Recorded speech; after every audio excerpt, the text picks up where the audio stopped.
গোগামুখত 1992 চনতে ৰাজ্যপালে উদ্বোধন কৰিছিল পৰ্যটন বিভাগৰ অতিথিশালা কিন্তু সেই অতিথিশালা এতিয়া পৰিণত হৈছে গোহালিলৈ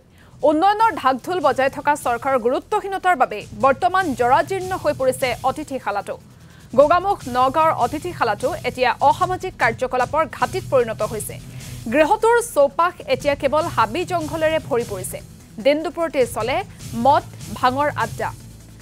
আৰু এই সন্দৰ্ভত আমাৰ সাংবাদিকৰ এক প্ৰতিবেদন আগবঢ়াইছো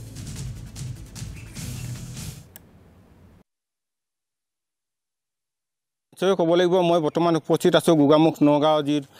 পৰ্যটন গৃহ উপস্থিত আছো এই গৃহটো মোৰ সহযোগে দেখাব এইদৰে জংঘলৰ মাজত এতিয়া পৰিত্যক্ত ৰূপ ধাৰণ কৰিছে যেহেতু ৰাজ্য চৰকাৰে পৰ্যটন গৃহ নামত কোটি কোটি টকা খৰচ কৰি নিৰ্মাণ কৰিছিল যদিও এই গৃহটো এতিয়া পৰিত্যক্ত ৰূপ ধাৰণ কৰাৰ লগতে এক অসামাজিক কাৰ্যকলাপ লিপ্ত হোৱা যেহেতু অসামাজিক কাৰ্যকলাপৰ ঘাটিলৈ পৰিণত হোৱা পৰিলক্ষিত হৈছে মোৰ সহযোগে দেখাইছে এই ঘৰসমূহ চাওক 10 কোটি টকাৰে নিৰ্মাণ কৰা এই গোগামুখৰ পৰ্যটন গৃহটো এতিয়া যেনে গৰু গোহালিলৈ পৰিণত হৈছে যিসমূহ দৰ্জা খিৰিকী আছিলে সেইসমূহ চোৰে খুলি লৈ যোৱা পৰিলক্ষিত হৈছে এগৰাকী লোক আছে মই তেওঁৰ পৰা জানিব বিচাৰিম যেহেতু সদৌ অসম ছাত্ৰ সন্থা গোগামুখ আঞ্চলিক সমিতি প্ৰতিনিধি বিষয়ববীয়াসকল আছে মই তেওঁৰ পৰা জানিব বিচাৰিম যেহেতু এই গৃহটো যেহেতু লোকনাথ মিশ্ৰই হ'ব উদ্বোধন কৰিছিলে তাৰ পাছত এতিয়া দেখা গৈছে একদম জৰাজীৰ্ণ ৰূপ ধাৰণ কৰিছে কি ক'ব এই মুহূৰ্তত হয় চাওক গোটেই সমগ্ৰ জিলাখনৰ ধেমাজি জিলাখনৰ ভিতৰত আটাইতকৈ এটা প্ৰয়োজনীয় বস্তু হৈছে যে যেহেতু ক'ব বিচাৰিছোঁ যে গোটেই ধেমাজি জিলাখন বৰ্তমান গোগামুখ অঞ্চলটো এনেকুৱা এটা ব্যাপক যান জঁটৰ মাজত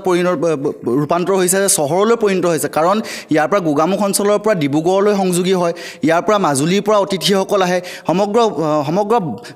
উত্তৰ পূৰ্বাঞ্চলৰ মুখ্য কেন্দ্ৰস্থলী হৈছে গোগামুখ গতিকে এই গোগামুখত 1992 চনত সন্মানীয় গভৰ্ণৰ লোকনাথ মিশ্ৰ ডাঙৰীয়াই 10 কোটি টকাৰ আবণ্টনেৰে এই গোগামুখত এটা অতিথিশালা নিৰ্মাণ কৰিছিলে কিন্তু অত্যন্ত পৰিতাপৰ বিষয় যে বৰ্তমানৰ যিখন কেন্দ্ৰীয় চৰকাৰ আৰু অসম চৰকাৰ আছে তেখেতলোকে বাৰম্বাৰ এই গৃহটো পৰ্যবেক্ষণ কৰাৰ পাছতো কোনো ধৰণৰ গোগামুখত এই অতিথিশালাটো পুনৰ নিৰ্মাণ কৰিবৰ কাৰণে আবণ্টন নকৰাৰ কাৰণে আমি অত্যন্ত চৰকাৰখনক ধিক্কাৰ প্ৰদান কৰিছোঁ আৰু লগতে বৰ্তমানৰ যিগৰাকী মন্ত্ৰী আছে সেই মন্ত্ৰীগৰাকী যিগৰাকী বিভাগীয় মন্ত্ৰী আছে সেই বিভাগীয় মন্ত্ৰীগৰাকীক আমি আহ্বান জনাইছোঁ যে অতি শীঘ্ৰে এই গোগামুখ অঞ্চলত এটা যিটো অত্যন্ত অত্যাৱশ্যকীয় এটা প্ৰয়োজনীয় পৰ্যটন গৃহ এই পৰ্যটন গৃহটোৰ বাবে এটা বিত্তীয় অৰ্থাৎ নিৰ্মাণ কৰিবৰ কাৰণে এটা ব্যৱস্থা গ্ৰহণ কৰিবৰ কাৰণে আমি আহ্বান জনাইছোঁ মই ক'ব লাগিব গোগামুখৰ যিহেতু 1992 চনতে স্থাপন কৰা এই গৃহটো এতিয়া এইদৰে জৰাজীৰ্ণ হৈ পৰিচয় যেহেতু ক'ব লাগিব এই অঞ্চলৰ এক অসামাজিক কাৰ্যকলাপৰ ঘাটিলৈ পৰিণত হৈছে ড্ৰাগছকে ধৰি বিভিন্ন ধৰণৰ এই অঞ্চলত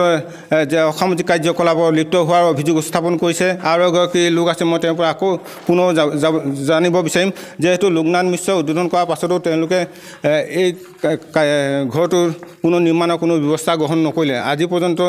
এই বস্তুটো এতিয়া দেখা গৈছে হাবি জংঘলে আৱৰি পৰিত্যক্ত ৰূপ ধাৰণ কৰিলে তাৰ পাছতো কোনো চৰকাৰখনে ব্যৱস্থা গ্ৰহণ কৰা কি ক'ব এই মুহূৰ্তত হয় চাওক যে গোটেই বিষয়বস্তুটোৱে হৈছে যে বৰ্তমান সময়ত ইতিমধ্যে অৱগত কৰা হৈছে যে ধেমাজি জিলাখনৰ ভিতৰত গোগামুখ অঞ্চলত এটা অত্যন্ত প্ৰয়োজনীয় বস্তুৱে হৈছে যে এই পৰ্যটন অতিথিশালাটো গতিকে অতিথিশালাটো পুনৰ নিৰ্মাণ কৰিব নোৱাৰাত আমি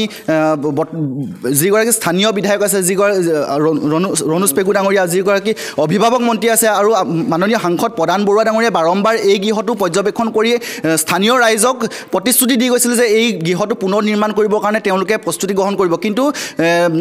বৰ্তমান হৈ যোৱা বাজেট অধিৱেশনত আমি দেখিলোঁ যে এই গৃহটো নিৰ্মাণ কৰিবৰ কাৰণে কোনো ধৰণৰ ব্যৱস্থা গ্ৰহণ নকৰিলে সেয়ে আমি পুনৰ আহ্বান জনাইছোঁ যে চৰকাৰখনে এই গোগামুখ অঞ্চলত এই অতিথিশালাটো পুনৰ নিৰ্মাণ কৰিবৰ কাৰণে বিহিত ব্যৱস্থা গ্ৰহণ কৰিবৰ কাৰণে আমি গোগামুখ আঞ্চলিক ছাত্ৰ সন্থাৰ তৰফৰ পৰা আহ্বান